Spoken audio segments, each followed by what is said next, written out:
We do this because we love it. We love the land, we love the animals, we love the security, the independence, and that's what makes a farmer.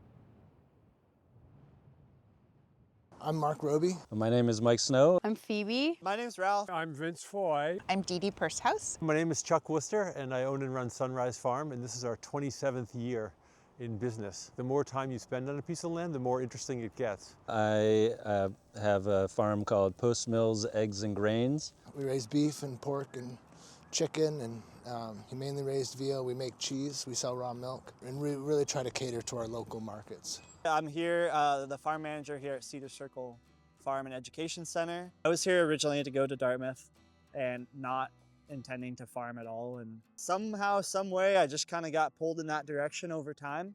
I'm the vegetable production lead at Cedar Circle Farms right now, but I've done a lot of other farming, done a little bit of everything. This is a first generation farm. We started a farm in 1982, buying heifers. I've also run the Connecticut River Watershed Farmers Alliance.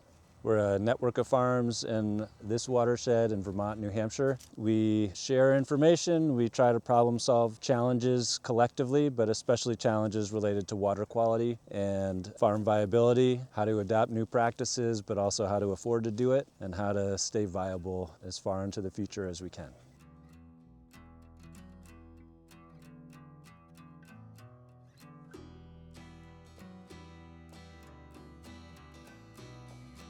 I think probably what most people are feeling is just the unpredictability of it. The practices that my grandfather relaying to my mother are not necessarily going to be applicable to me now in the same way that they were for him, just because we don't have that consistent, more or less reliability of like, this is what we can expect from a spring. What we're facing as farmers going forward is variability.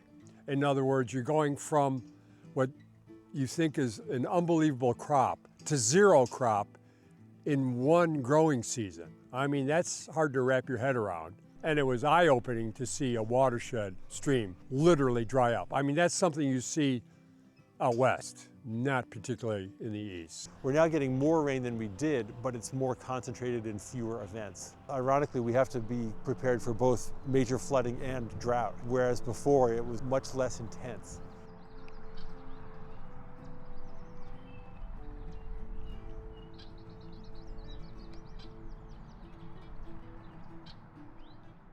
Every place is different, not just the soils or not just the land or the landscape, but also like every farmer is different. So even those of us who have similar farms maybe, the things that we care about are all a little different, right? Some people, they really enjoy the tractor work or they really enjoy the animals, whatever it might be, right? And there's no one answer.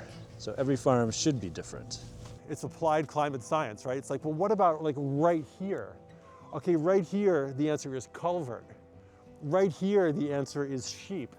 Like right here, the answer is carrots. We have close to about a mile of river frontage here along the Connecticut. We have a kind of a riparian buffer zone that prevents the cows from grazing it. That if you have diverse plants growing on the surface, they will naturally feed the workforce underground that takes those mineral particles, glues them together into something with a lot of structural integrity, and also ties it all together into this matrix that has a tremendous amount of space in it, so it can soak up water. For every % of organic matter, you get a lot more water holding capacity. You also get higher cation exchange. We have a ton of nutrient leaching in our soils because it's all sand. And so just trying to figure out how to hold on to those nutrients. Organic matter is a big part of that. So for example, if we can hold on to more water when it rains, not only do we benefit when it gets dry, which is sort of normal weather pattern for us, but also it helps prevent as much flooding downstream. And so we're trying to make those connections and hopefully understand that better as farmers, but also as people who live in a community.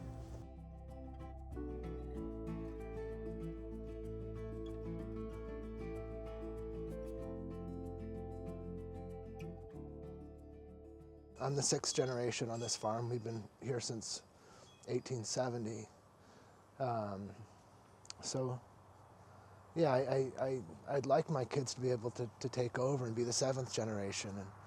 And But, you know, my whole life we've been like struggling, you know, to pay the bills week after week after week.